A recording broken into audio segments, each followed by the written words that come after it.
शिक्षण क्षेत्रातील ताज्या घडामोडी पहा फक्त KB न्यूज TV महाराष्ट्र या चॅनलवर।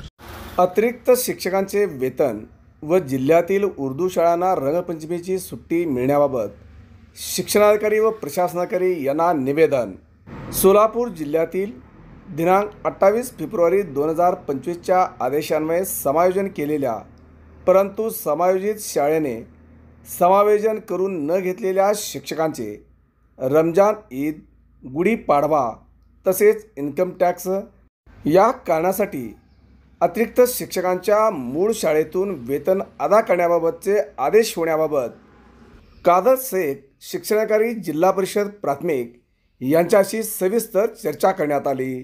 तसेच सुट्टीच्या यादीमध्ये उर्दू शाळांना रंगपंचमीची सुट्टी नसल्यामुळे जिल्ह्यातील उर्दू माध्यमांच्या शाळांना रंगपंचमीनिमित्त सुट्टी घोषित करण्यात यावी याबाबतही निवेदन देण्यात आले। अतिरिक्त शिक्षकांचे वेतन देण्याबाबत तसेच जिल्ह्यातील उर्दू माध्यमाच्या शाळांना रंगपंचमीनिमित्त सुट्टी देण्याबाबत प्राथमिक शिक्षणाधिकारी कादर शेख यांनी संघटनेच्या पदाधिकाऱ्यांना आश्वस्त केले। यावेळी संघटनेचे राज्याध्यक्ष महबूब तांबोळी, जुबेर हिप्परगी, अशफाक शेख, रईस रामपुरे, अल्ताफ जकले, अब्दुल्ला सिलेदार आदी पदाधिकारी उपस्थित होते। शिक्षण क्षेत्रातील ताज्या घडामोडी पहा फक्त KB न्यूज TV महाराष्ट्र या चॅनलवर।